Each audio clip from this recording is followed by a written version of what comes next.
அண்ணா அறிவாலயத்தில் மூத்த வழக்கறிஞரும் திமுக எம்பியுமான என்ஆர் இளங்கோ செய்தியாளர்களை சந்திக்கிறார். நேரலையில் பார்க்கலாம். கழக ஆட்சியில் பழிவாங்கும் எண்ணத்தோடு தொடரப்பட்ட அந்த சொத்து குவிப்பு வழக்கில் கீழவை நீதிமன்றத்தில் வருமானத்திற்கு அதிகமான சொத்துக்கள் ஏதும் சேர்க்கப்படவில்லை என்பதை நிரூபித்து அவருக்கு விடுதலை தரப்பட்டது.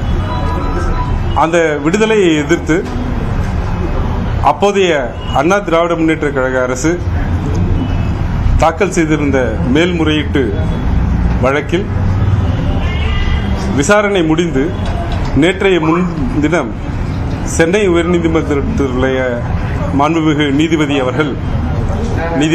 திரு ஜெயச்சந்திரன் அவர்கள் கீழமை நீதிமன்றம் கொடுத்த விடுதலை உத்தரவை ரத்து செய்து இன்றைக்கு அந்த குற்றவாளி என்ற தீர்ப்புக்கு மேலாக எவ்வளவு தண்டனை என்பதற்காக திரு பொன்முடி அவர்களையும் அவருடைய துணைவியார் அவர்களையும் நீதிமன்றத்தில் ஆஜராக சொல்லியிருந்தார்.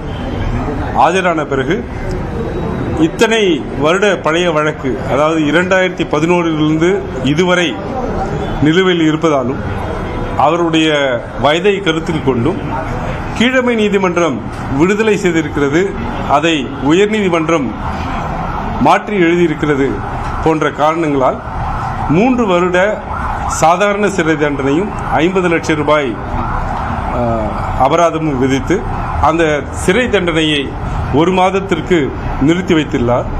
அதாவது உச்சநீதிமன்றத்தில் மேல்முறையீடு செய்வதற்கு வாய்ப்பாக அந்த சிறை தண்டனை 1 மாதம் நிறுத்தி வைக்கப்பட்டிருக்கிறது. இந்த வழக்கில் நாங்கள் உடனடியாக உச்சநீதிமன்றத்தில் மேல்முறையீடு செய்வோம். அந்த மேல்முறையீட்டு மனுவில் நிச்சயம் அவர் விடுதலை செய்யப்படுவார் என்பதை நாங்கள் நம்புகிறோம். ஏனென்றால் இந்த வழக்கில் திரு பொன்முடி அவர்களை பொறுத்த மட்டிலும் வழக்கு தொடுக்கும் போதே வெறும் 4 லட்சத்திற்கும் அதிகமான ஏறக்குறைய 4,80,000 ரூபாய் மட்டும்தான் கணக்கில் வராத பணமாக காட்டப்பட்டது. ஆனால் அவருடைய துணைவியார் அவர்கள் விஷால் ஆட்டோ மற்றும் பல நிறுவனங்களை மிக வெற்றிகரமாக நடத்தி வருவதாலும் ஏறக்குறைய 1 வருடத்திற்கு டர்ன் ஓவர் மட்டும் 5 கோடி ரூபாய் வரை இருப்பதாக வருமான வரி தாக்கல் செய்யப்பட்டிருக்கிறது, வங்கி கணக்குகள் தாக்கல் செய்யப்பட்டிருக்கிறது. இந்த வழக்கில் மாண்புமிகு உயர்நீதிமன்றம் ஏன் அந்த விடுதலையை ரத்து செய்து குற்றவாளிகள் என்று கருதுவதற்கு இடம் என்றால், திரு பொன்முடி அவர்களுடைய துணைவியார் அவர்கள் ஒழுங்காக வருமான வரி செலுத்தவில்லை, வருடம் வருமான வரியை செலுத்தவில்லை, அந்த ரிட்டர்ன்ஸ் இன்கம் டாக்ஸ் ரிட்டர்ன்ஸை வருடம் செலுத்தவில்லை என்ற ஒரே காரணத்துக்காக மட்டும்தான் அந்த 1,78,00,000 அவருக்கு லாபமாக வந்த அந்த விஷால் ஆட்டோ, அது ஒரு மிகப்பெரிய 2 வீலர் விற்பனை நிலையம், கடலூரில் உள்ள மிகப்பெரிய 2 வீலர் விற்பனை நிலையம், அது அவருக்கு சொந்தமானது.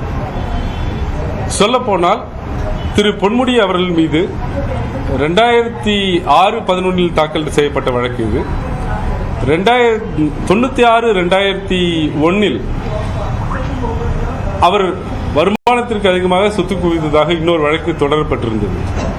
அந்த வழக்கில் உள்ள ஆதாரங்களை எடுத்து பார்த்தீர்களே என்றால், திருமதி பொன்முடி அவர்களுக்கு அவருடைய குடும்ப சொத்தாக மட்டும் 100 ஏக்கரா நிலம் சித்தூரிலே இருந்ததும், அவருடைய சகோதரர்கள் அவருக்கு இந்த நிறுவனங்களிலே முதலீடு செய்வதற்கு மிக அதிக அளவில் பணம் கொடுத்ததும் ஆதாரப்பூர்வமாக நிரூபிக்கப்பட்டிருக்கிறது. அந்த சாட்சியங்களை இந்த வழக்கில் எடுத்து வரவில்லை. இருந்தாலும் கூட இந்த வழக்கில் விசாரிக்கப்பட்ட வங்கி அதிகாரிகள் மற்றும் வருமானத்துறை வரித்துறை அதிகாரிகள், திருமதி விசாலாட்சி பொன்முடி அவர்கள் மிக லாபகரமாக தன்னுடைய தொழில் நிறுவனங்களை நடத்தி வந்தார் என்பதை ஒப்புக்கொண்டுள்ளார்கள்.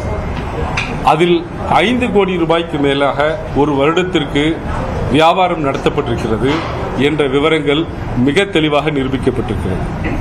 ஆனால் உயர்நீதிமன்றம் குறித்த நேரத்தில் வருமான வரியை தாக்கல் செய்யாததுதான் தனக்கு சந்தேகத்தை ஏற்படுத்துவதாக ஒரு முடிவுக்கு வந்து இந்த விடுதலையை ரத்து செய்திருக்கிறார்கள்.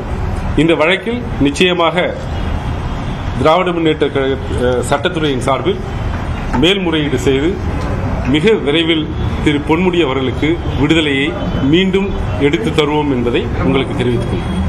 நீங்க ஒரு பாயிண்ட்ஸ் வந்து கோர்ட்ல சொல்லியிருக்கீங்க. இந்த 2011 அமைச்சர் பொன்முடி அவர்கள் சம்பந்தப்பட்ட சொத்துக்கள் முடக்கம் செய்யப்பட்ட போது அந்த சட்டத்துறையினுடைய செயலராக தற்போது நீதி வழங்கிய நீதியரசர் ஒரு பாயிண்ட் கோட் பண்ணியிருக்கீங்க.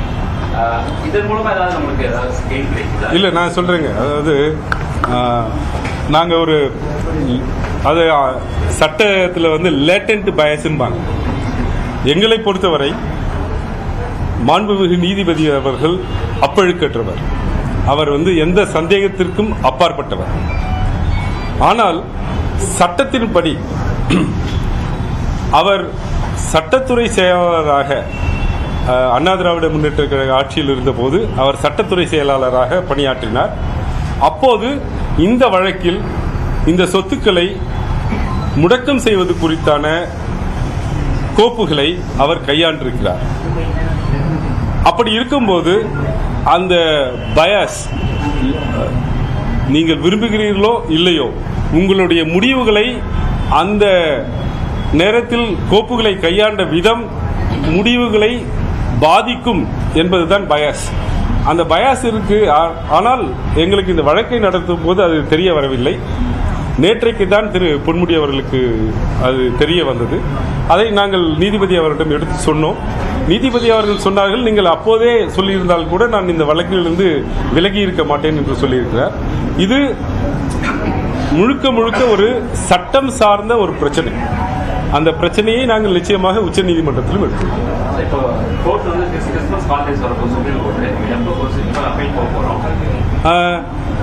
மாண்புமிகு நீதிபதி அவர்கள் அதையும் கருத்தில் கொண்டுதான் 30 நாட்களுக்கு அந்த தண்டனையை நிறுத்தி வைத்திருக்கிறார். அதற்குள்ளாக மேல்முறையீட்டு மனுவை தாக்கல் செய்து அவருக்கு அந்த ஜாமீனை முழுவதுமாக பெறுவதற்கு எல்லா வாய்ப்புகளும்.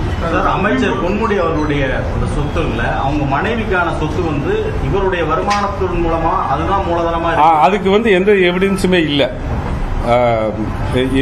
அதாவது சொல்ல போனால் இந்த வழக்கினுடைய புலன் விசாரணை அதிகாரியை குறுக்கு விசாரணை செய்திருக்கும் போது இந்த வழக்கின் புலன் விசாரணை அதிகாரி தெளிவாக ஒப்புக்கொண்டுள்ளார். அதாவது திரு பொன்முடி அவருடைய வருமானத்திற்கும் அவருடைய மனைவியுடைய வருமானத்திற்கும் எந்தவித தொடர்பும் இல்லை. நம்பர் 1. இரண்டாவதாக இந்த சொத்துக்கள் திரு பொன்முடி அவருடைய வருமானத்திலிருந்து வாங்கப்பட்டதற்கான ஆதாரங்களும் எதுவும் தன்னால் திரட்ட இயலவில்லை என்றே புலன் விசாரணை அதிகாரியை கீழமை நீதிமன்றத்தில் வாக்குமூலம் கொடுத்திருக்கிறார். அதை ஒட்டித்தான் கீழமை நீதிமன்றத்தில் அவருக்கு விடுதலை தரப்பட்டது. இப்ப உயர்நீதிமன்றம் என்ன சொல்லுது, குறித்த நேரத்தில் நீங்கள் இன்கம் டாக்ஸ் கட்டல, அதனால எனக்கு சந்தேகம் வருதுன்னு தான் சொல்லியிருக்காங்க. என்னன்னா ஊழல் தடுப்பு சட்டத்தில் எப்பவுமே ஒரு பிரசம்ஷன் இருக்கு. சில விஷயங்களை அரசு தரப்பு நிரூபித்து விட்டால் தான் குற்றமற்றவர் என்று குற்றவாளி தான் சொல்லணும். ஆனால் அரசு தரப்பு நிரூபிப்பதற்கு சந்தேகங்களுக்கு அப்பாற்பட்டு நிரூபிக்க வேண்டும். குற்றம் சுமத்தப்பட்டவர் நிரூபிக்கும் போது சந்தேகத்துக்கு அப்பாற்பட்டு நிரூபிக்கணும்னு அவசியம் கிடையாது.